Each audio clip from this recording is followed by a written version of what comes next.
It was a very naive time, I have to say. But people now think of it as in a different light than when I'm talking 1970 to 1975.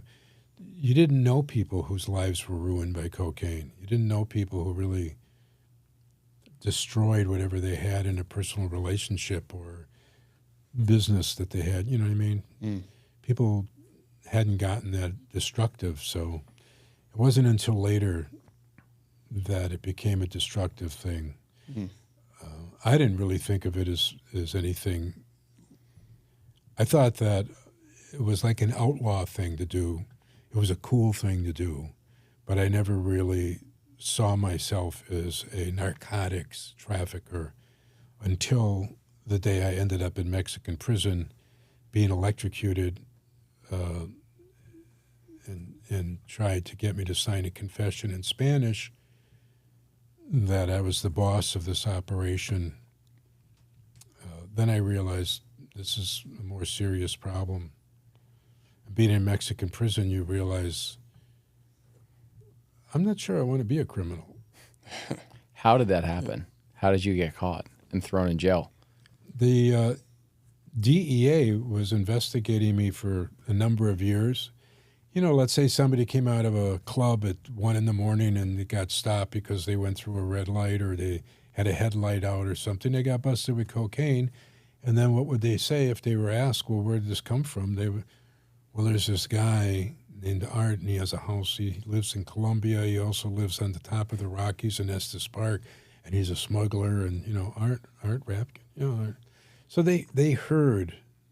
I think that really is the way somebody got busted for something and then talked about it because it was a way to get out of it, right? Mm. So they had heard about it. Then they actually came to Estes Park, 2 intelligence agents from the IRS. Because remember, I never really made any money until I started making money. And at 20 years old, it didn't occur to me to start filing taxes just because I had money. So they actually came up to Estes Park. I had this house that was way off the beaten path, and they found it, and they pulled up, and there was a Citroen Maserati in the driveway and a Rolls Royce. And I was heating up some formula for my baby Josh, and the agents came to the door and showed me their credentials, and I thought, well, you know, can we ask you a few questions? Yeah, sure.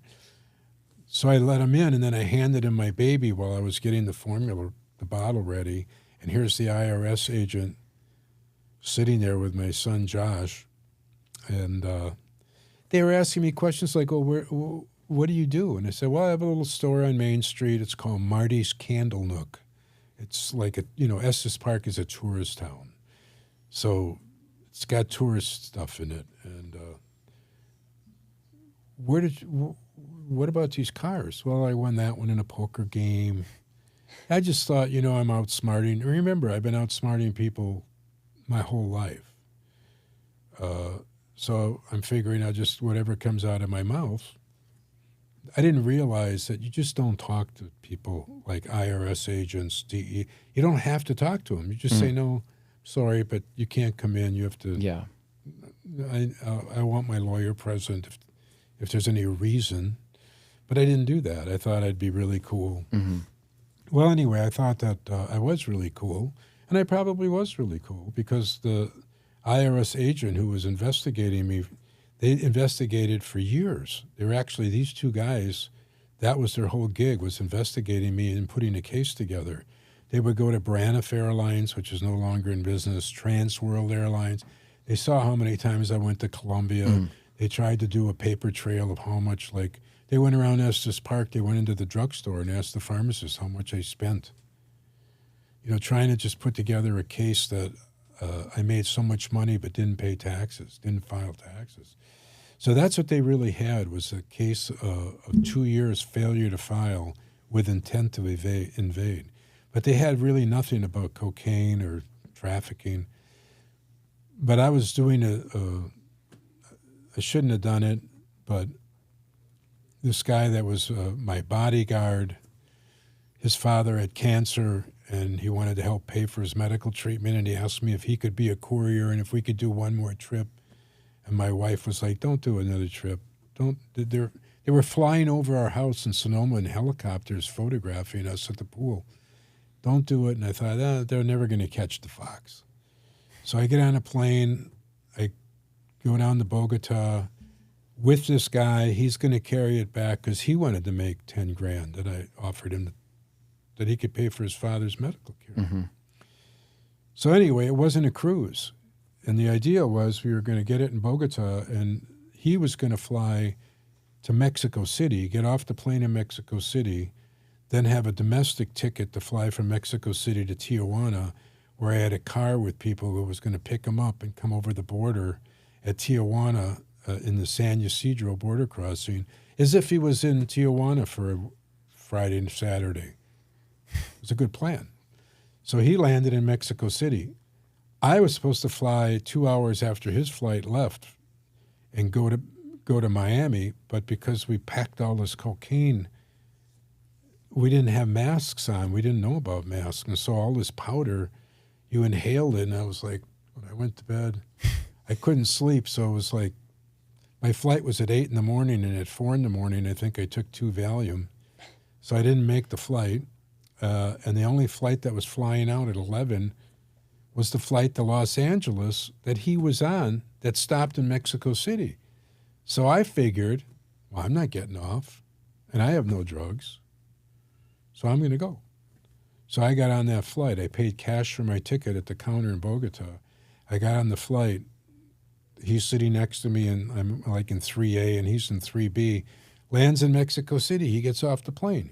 He's got all the cocaine in these false suitcases. And I'm sitting there waiting for the plane to board more people and fly to L.A. I'm going to get off in L.A. And 2 guys get on the plane, and they said to me, hey, we're from Braniff Airlines, and, you bought this ticket in Bogota, but you owe like $64. They mispriced it or something. And I'm like, oh, here. No, we can't take the cash from you on the plane. You have to come in and do it at the counter. And I did. I got off that plane. I have no drugs. And I go through customs, and I could see my courier going through, and he passed through customs. And the next thing you know, guys came out of nowhere, and they're taking him down a hallway, and they're taking me down the same hallway. I didn't know this, but we get into this little room, and they put the suitcases up on the table, and the next thing you know, they bring in a photographer that's from the Mexico City newspaper, and they stick like a Bowie knife through the suitcase and go like this and pull it out, and powder's falling out on the table. And I'm like, oh. And they all of a sudden this guy comes in who's obviously like the commandante, and they got me in a chair, handcuffed already behind my back, and he says, we know that you're the boss and that he's the mule. And I'm like, what are you talking about? Because I was raised in the United States, right? You're innocent until proven guilty. Yeah. And he's like, what do you think? We're stupidos? And he snaps his finger, and a guy goes out of the room and comes back in with a manila envelope, pulls out 2 black and white pictures of me at the Milwaukee airport with my attorney, who's handing me an envelope which was full of like 300 grand. Mm. So they followed me from my house out in I lived in Sonoma, so I think I flew out of Oakland. They followed me to Milwaukee, the DEA. They were on the planes. They followed us to Bogota. They didn't know what hotel rooms and all that, but they knew I was on that airplane. Mm. And they figured we're not going to get him in the States because of the way he operates now, but we're going to get him here. And how are we going to get him here? They're going to torture you until you sign a confession. So they started electrocuting me right in the airport. They had a cattle prod. It started electrocuting me. They decided to take a piece off my finger. I wouldn't sign the confession. It was like a 5-page confession in Spanish. I wouldn't sign. I kept thinking, I don't have any drugs. I didn't know the DEA were watching. The guy said to me, he said, you think that we didn't know? Who do you think set this up? The DEA, they're watching right there. He pointed to the 2-way glass or whatever. I never signed the confession. So after about 3 days of being interrogated in the torture chambers, And the guy that I never saw again, who was the courier, was also interrogated. I figured he was signing the confession, right? I mean, what they did to me for 3 days, they hooked up an electric box with wires to your testicles. Oh my God. They came in and poured cold water, like a bunch of water on you. You were naked, underground in like a dungeon. They poured cold water on you, and then they electrocuted you. And the only reason I didn't sign that confession, really, wasn't because I was so tough. It was because they said, if you sign, we'll stop this all. If you don't sign, one of these times you're going to pass out and not wake up. Your heart's going to stop, and we're just going to throw your file away, and no one's going to know what happened to you. And I figured, okay, because I was in this terrible room with a little hole in the floor where somebody else's feces was from the last guy, dried blood on the wall, and I thought, if I sign this thing, I'm going to be here 15 years or something. I'd rather just go and end it here. So I didn't sign it, but they lied to me, and they didn't kill me.